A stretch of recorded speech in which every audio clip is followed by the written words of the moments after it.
90 के दशक में एक फिल्म आई बाजीगर, जिसमें हीरो के विलन बनने पर भी फिल्म सुपरहिट साबित हुई।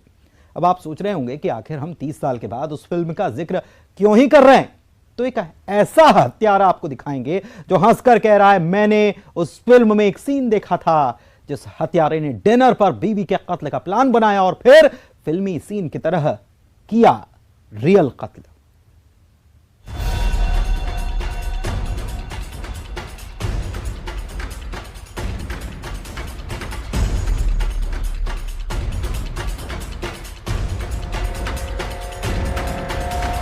वो हंस के बोला था कि बाजीगर पिक्चर में मैंने ऐसा देखा था, ऐसा एक महिला को गिराते हुए, ऐसा उसने बताया था।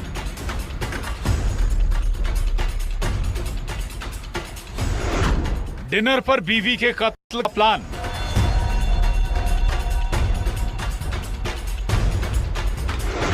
एक फिल्मी सीन, एक रियल कत्ल।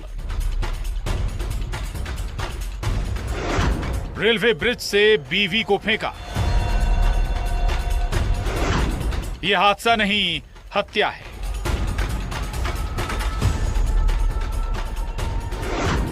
हत्यारा बोलेगा, अपना राज खोलेगा।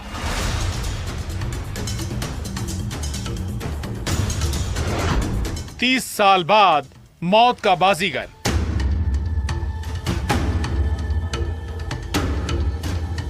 एक ऐसा हत्यारा जो पुलिस के सामने हंसकर ये कहता है उसने एक फिल्म देखी थी। फिल्म का एक ऐसा सीन देखा था जिसमें हीरो एक बाजी पलट देता है, हीरोइन को धक्का देकर नीचे गिरा देता है, जिससे हत्या सुसाइड लगे।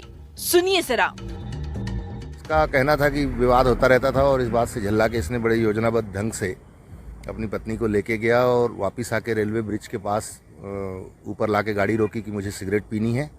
इनके साथ में एक लड़का और भी था। उस लड़के को कुछ मालूम नहीं था। वो अपनी वाइफ को रेलिंग पे बिठाया, काफ़ी देर तक उससे बातचीत करता रहा। बातचीत करने के बाद वहाँ सिगरेट भी पी उसने और अचानक उसने अपनी वाइफ को धक्का दे दिया, जिससे नीचे गिर गई। लेकिन रियल लाइफ में एक कत्ल की वो प्लानिंग जो यकीनन आपके भी होश उड़ा देगी। बस 30 साल पहले आई एक्टर शाहरुख खान की फिल्म बाजीगर में एक सीन फिल्माया गया था जब वो हीरोइन शिल्पा को धक्का देकर उसकी जान ले लेता है। लेकिन यहाँ कहानी में प्लॉट अलग था। रेलवे ब्रिज की रेलिंग से धक्का दिया गया। आरोपी शैलेंद्र शर्मा ने अपनी पत्नी दीपा के मौत की साजिश रची, जिसमें धक्का देने के बाद वो ये देखने भी गया कि पत्नी की सांसें चल तो नहीं रही, दीपा जिंदा थी। और फिर शैलेंद्र ने पत्थर से वार करके पत्नी दीपा की जान ले ली।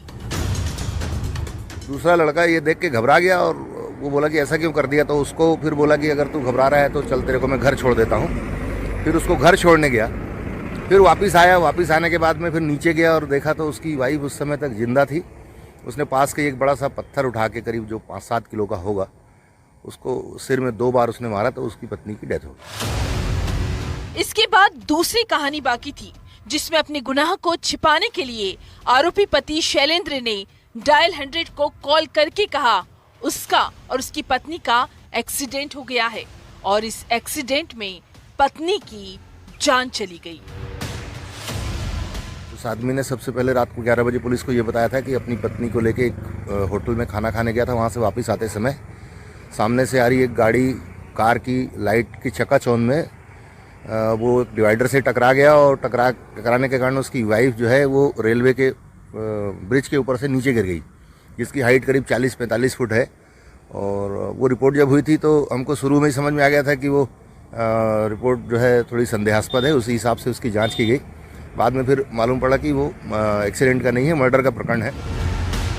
नरसिंहपुर के करेली थाना इलाके के सुभाष वार्ड में रहने वाले शैलेंद्र ने पत्नी दीपा की हत्या की साजिश जिस तरह से रची थी वो भी सुनिए। 5 जनवरी को डिनर के बहाने शैलेंद्र दीपा को अपने साथ ले गया। दीपा को कुछ शक भी हुआ। उसने घर वालों को फोन करके बताया वो खाना खाने नहीं जाना चाहती। उसमें एक बात और आई है कि उसकी पत्नी खाना खाने के लिए उसके साथ रात में जाना नहीं चाह रही थी, और ये बात उसने अपने एक रिश्तेदार को फ़ोन करके बताई भी थी कि ये खाना खाने के लिए मेरे को ले जाना चाहते हैं किसी होटल में और मैं जाना नहीं चाह रही हूँ और ये जिद कर रहे हैं। तो कहीं ना कहीं उसको शक तो लग रहा था, कुछ ऐसा मुझे महसूस होता है कि जैसा उसने बताया अपने रिश्तेदार को। जो रिश्तेदार से उसकी बातचीत हुई है उसकी ऑडियो रिकॉर्डिंग भी हमारे पास है, वो भी हमारे लिए एक अच्छा एविडेंस रहेगा। आरोपी पति शैलेंद्र के लिए डिनर तो एक बहाना था, बीबी का काम तमाम करने के लिए। मर्डर का प्लॉट शातिर तरीके से रचा गया, लेकिन इस पूरी कहानी का एक चश्मदीद भी था जिसने साजिश का खुलासा किया। वो आई विटनेस है, शैलेंद्र का दोस्त, जो साथ में खाना खाने गया था। आरोपी ठीक है, लेकिन जो मर्डर किया है वो बहुत ही सुनियोजित ढंग से किया है। 100% डेलिब्रेटेड एंड कोल्ड ब्लडेड मर्डर है। और हमारे पास एक दूसरा जो उसका दोस्त है वो आई विटनेस है, बेहतरीन आई विटनेस है हमारे पास, और हम कोर्ट में उसके सहारे बहुत अच्छे से मामले को हम स्टैंड करेंगे और पूरी उम्मीद है कि उसको अपने किए की अपराध की सजा मिलेगी। दरअसल ये वारदात उस बात का बदला था जब दीपा ने शैलेंद्र के खिलाफ दहेज प्रताड़ना का मामला दर्ज कराकर उसे जेल की हवा खिलाई थी। जैसे तैसे सुलह कर दोनों फिर से एक साथ